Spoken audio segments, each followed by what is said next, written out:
A once proud rancher stood in silence as his world fell apart. His horses had been stolen one by one, leaving nothing but empty stables and broken hope. The law did nothing, and the town had already moved on. People told him to accept it, to rebuild, to forget. But he could not. Then, 1 month later, something impossible happened. A lone widow appeared on the horizon, riding a horse that everyone in town recognized instantly. It belonged to the rancher. No one understood where she came from or how she found it. She said very little, only that she followed tracks no one else believed were real. And what she revealed about the thefts was far worse than anyone expected. Because the horses were not simply stolen. They were part of something darker, something hidden deep in the valleys where no one dared to look. And now, with danger closing in, the rancher must decide whether to trust the stranger who returned what he lost, or risk losing everything all over again. The wind moved slowly across the open land, brushing through empty fences and broken posts where horses once stood. Samuel Reed walked through his ranch in silence. Each step felt heavier than the last. The barn doors hung open, swinging slightly as if the land itself could not decide whether to let go or hold on. There were no horses inside. Only marks in the dirt. Only old rope cuts. Only the memory of what used to be a living, working herd. First it was one horse missing. Then two. Then more. Each time, Samuel searched farther, rode longer, asked more questions. But every trail ended the same way. Nothing. No tracks that made sense. No signs of struggle. Just absence. Now there was almost nothing left. The town had stopped talking about it. At first they offered help, then theories, then silence. People do not like mysteries they cannot solve, especially when they feel unsafe. Samuel stopped near the broken fence line and crouched down. The cuts were clean. Too clean. Whoever took his horses knew exactly what they were doing. He stood again and looked toward the hills. Somewhere out there, his herd had not simply disappeared. Someone had taken them. That thought stayed with him every night. As the sun lowered behind the ridge, a rider appeared far off on the horizon. Samuel watched without moving. The rider did not approach, only paused at a distance, as if studying the ranch before turning away and vanishing into the fading light. Samuel tightened his jaw. Whatever was happening, it was not finished yet. A month passed with no change. The ranch grew quieter each day. Samuel Reed stopped expecting footsteps in the yard or the sound of hooves in the morning. Even hope began to feel like something distant, something that belonged to another life. Then, early one morning, he heard it. Hooves. Not many. Just one set. Samuel stepped out of the house with a rifle in his hand before he even understood why. His eyes scanned the horizon, tense and ready. A rider was coming toward his ranch. But something about it made him pause. It was a woman. She rode slowly, carefully, like someone who had traveled a long way without rest. Dust covered her coat and hair. Her horse looked tired but steady, as if it had been chosen with care rather than taken in haste. Samuel lowered his rifle slightly, but did not relax.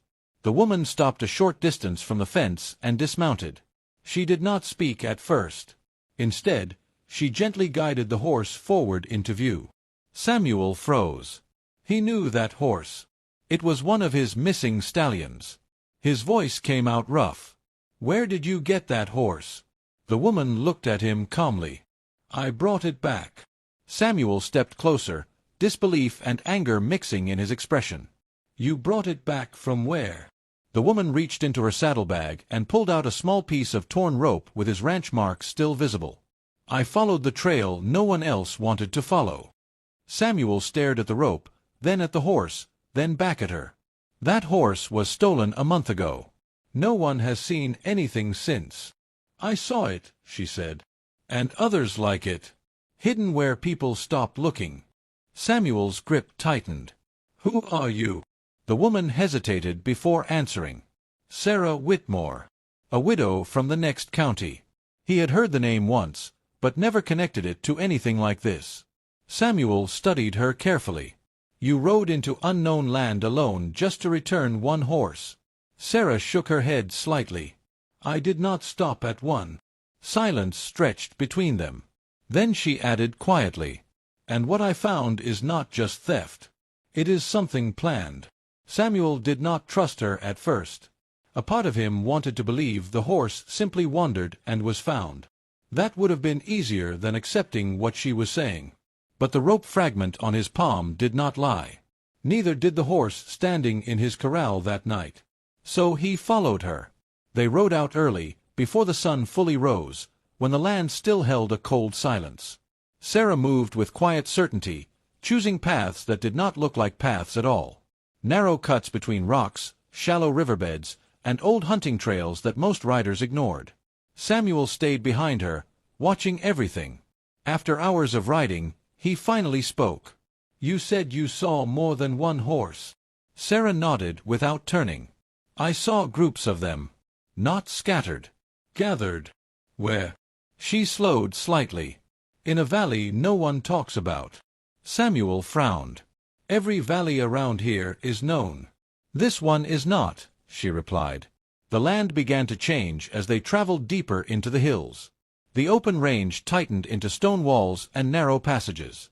Even the wind felt different there, like it did not belong.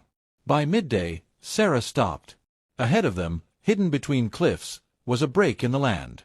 From a distance it looked like nothing more than shadow and rock. But as they moved closer, Samuel saw movement. Fences. Horses. Too many to count at first. His breath caught. Some wore his brand. Others carried marks from nearby ranches. All of them gathered in a place no one was meant to find. Samuel slowly dismounted. "This is impossible," he said quietly. Sarah looked at him. "It is happening." He stepped forward, anger rising under his skin. "Who is doing this?" Sarah pointed toward a small structure near the far edge of the valley. Smoke drifted from its chimney. "I followed one rider here weeks ago," she said. "I thought it was one man stealing for profit." Samuel's eyes narrowed. "And?" Sarah's voice lowered. "It is organized. Planned. Someone is collecting horses from every ranch that does not ask questions." Samuel looked back at the herd. "All of them were taken like mine." "Yes." A long silence followed. Then, faintly, they heard it. Hooves approaching from behind the cliffs. Slow at first. Then more. Surrounding them. Samuel reached for his rifle. Sarah stopped him again. "If you fire first, we do not leave this valley." Samuel looked at her. "Then what do we do?" Sarah met his eyes. "We finish what I started." The riders appeared along the ridge line one by one until the valley entrance was blocked completely. Samuel counted at least a dozen men, maybe more. All armed. All watching. The air felt still, like the land itself was holding its breath. Sarah did not move. She stood beside Samuel with quiet focus, as if she had expected this moment from the beginning. One rider came forward. He was calm, almost relaxed, but there was nothing friendly in his eyes. "I warned you," he said, looking directly at Sarah. Samuel stepped slightly in front of her. "You are the one taking horses." The man glanced at Samuel like he was an inconvenience. "Not taking," he corrected. "Relocating." Samuel's jaw tightened. "To where?" The man gave a small smile. "Where they are useful." Sarah spoke before Samuel could react. "You are moving them across borders. Selling them under new names." The man nodded slowly. "People only care when they lose something they can prove is theirs." Samuel felt his anger rising. "That is my herd down there.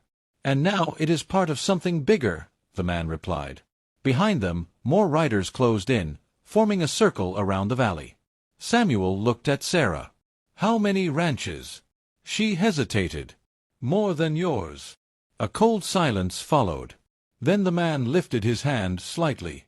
"Bring them in." At that signal, riders began moving toward the herd below. Horses stirred nervously as ropes were prepared. Samuel raised his rifle. Sarah stopped him one last time. "If you fire now," she said quietly, "they kill the horses first." Samuel froze. "That is what you want." Sarah shook her head. "No. That is what they want us to do." A distant sound echoed through the valley. More riders approaching. Samuel looked between Sarah and the herd, realizing there was no clean choice left. Then Sarah reached into her satchel and pulled out the rope fragments she had collected. "We do not fight for them," she said. "We expose them." Samuel exhaled slowly and lowered his rifle. The valley stayed tense as more riders arrived, but nothing moved forward. Samuel stood beside Sarah, holding the rope fragments in his hand. The truth felt heavier than any weapon he had ever carried. When the sheriff finally reached the valley with a small group of men, everything changed. Sarah stepped forward and showed the proof. The markings, the stolen brands, the records she had taken from the hidden structure. The men who had taken the horses tried to speak, but no one listened anymore. Too many ranches recognized their own brands in the herd below. Too many lies were falling apart at once. By sunset, the riders who had controlled the valley were taken into custody. The horses were slowly guided back to their owners, one by one, like something returning from a long silence. Samuel stood in his empty corral that night as his horses came home. Sarah was already saddling her horse to leave. "You do not stay long anywhere," Samuel said. "I follow what is missing," she replied. He nodded slowly. "And now?" Sarah looked toward the open land. "Now nothing is missing." Then she rode away, disappearing into the same hills where everything had begun. The ranch grew quiet again, but this time it was not the same kind of silence that came after loss. It felt calmer, like the land itself had finally settled after holding its breath for too long. Samuel Reed stood at the fence line watching his horses move back into the corral. Each one looked familiar, like pieces of a life that had been scattered and slowly gathered again. For a long time he did not speak. There was nothing left to chase, no trail left to follow, and no anger left to guide him. Only questions remained about the woman who had brought one horse back and uncovered everything hidden beneath it. Sarah Whitmore was already gone by then, riding into the hills without waiting for thanks or answers. Some people leave behind stories. Others leave behind changes that are harder to forget. Samuel finally turned away from the corral and walked back toward the barn. Life would continue here, but it would never feel the same as it did before everything was taken. If this story stayed with you, take a moment to like the video, subscribe, and share it with someone who believes even lost things can find their way back. And tell me in the comments, would you have followed the trail like Sarah did, or accepted that everything was